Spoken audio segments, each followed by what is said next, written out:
네, 오늘도 에드가 앨런 포의 단편을 녹음하고 있습니다. 반갑습니다. 모르그가의 살인 사건, 이제 도둑맞은 편지의 주인공과 디팽이 또 다시 등장하는 소설입니다.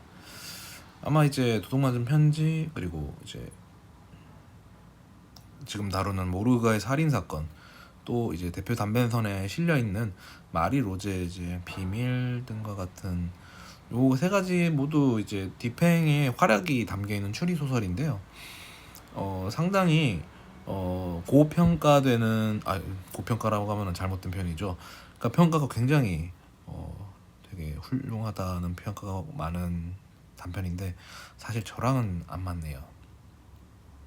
그러니까 이게 시대적인 걸 감안해야 더 가치가 풍성하다는 걸 알 수 있습니다. 이게 셜록 홈즈보다 훨씬 더 앞선 시대에 나온 추리물이고, 또 누군가 디팽이라는 인물이 그만의 어떤 추리력과 판단으로 사건을 해결해버리는 그 활약상이 대단하죠. 이제 묘사 자체가 이제 어떻게 보면 수수께끼 같은 미스터리 같은 사건 현장 속에서 그것을 짜맞춰서 이제 해결하는 그 디팽의 활약, 그것이 이제 사건의 중심적인 부분입니다.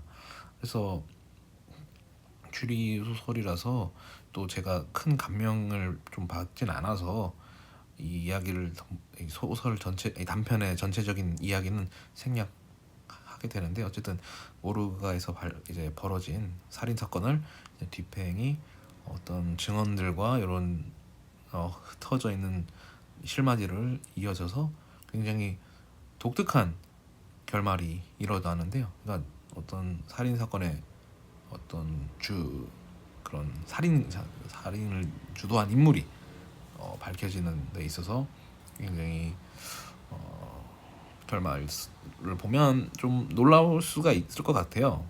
그래서 굉장히 추리물을 좋아하는 분이라면 꼭 추천을 드리는데, 저는 나름 이제 명탐정 코난, 뭐 김전일, 담정화경 큐 같은 정말 말도 안 되는 이제 추리 만화를 통해서 이제 재미를 느꼈던 인물이기도 한데, 그거를 이제 자취해 두고라도 이제 영드, 이제 베네딕트 컴버배치가 나오는 셜록, 셜록이 어떻게 보면은 그 영상화된 그 셜록의 추리력을 보면 그 연출 기법이 엄청나지 않습니까? 그래서 한창 그 셜록이 그 지금 시즌 4까지 해가지고 마무리가 됐는데, 그때 되게 획기적인 느낌이었어요. 그러니까 소설에서는 막 마치 셜록이 이제 먼저 그 사람에 대해서 어, 판단, 마치 독심술을 하듯이 판단한 다음에 그 사람이 이제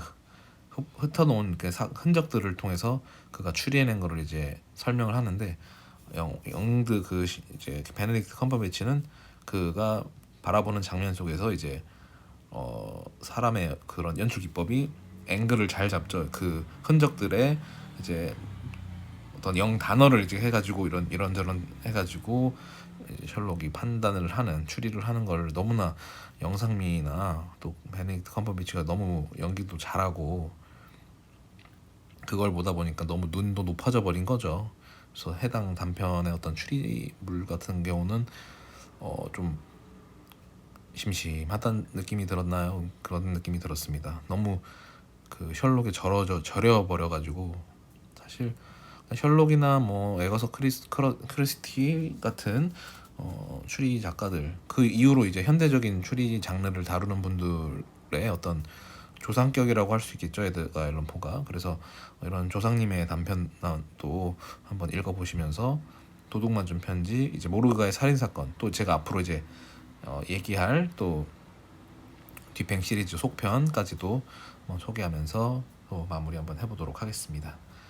참 이게 영상에 너무 절여지면 소설을 읽는데 좀 방해가 되는 경향은 있어요. 그래서 뭐가 좋은 건지 모르겠지만 요즘은 이제 많이들 유연해져 가지고 이제 영상으로 어떤 컨텐츠를 접하고 체득하는 것도 상당히 중요하다라고들 말을 하죠. 근데 소설로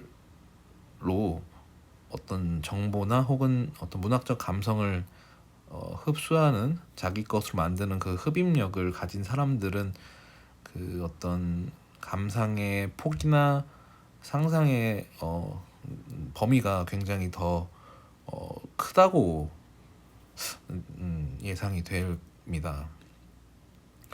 단지 활자로 어떤 묘사나 이런 거를 자신만의 어떤 세계관에서 짜맞춰 나가는 그거는 굉장한 재능이죠. 재능이기도 하고 뭐 남들이 가질 수 없는 그런 것이죠. 그래서 저도 이제 늦가기처럼 소설 위주로 많이 책을 읽고 있는데 사실 좀 출발선상이 좀 반대라서, 그러니까 영상을 통해서 이제 어떤 작품을 통해서 이제 접했던 거를 이제 반대로 소설로 이제 감명을 찾다 보니까 여기서 이제 많이 괴리가 있다 보죠. 그러니까 그래서 제가 아무래도 소설 원작과 이제 영상화된 작품이 있는 거를 굳이 찾는 이유도 제가 상상력이 부족하고 또 문해력이 좀 부족하다 보니까 그걸 좀 보완하고자 하는 마음에서 이렇게 다루고 있습니다. 아무튼 또 사족이 길어졌는데요. 이번 단편은 좀 이야기가 좀 설명이 빈약했지만 지금 듣는 분들 중에서 또 에드가 앨런 포를 또 좋아하는 분들이 그 내용을 한번 접해보면 좋을 것 같아서 일단 이렇게 정리해봤습니다. 네, 또 좋은 소재가 있으면 다뤄보도록 하겠습니다. 감사합니다.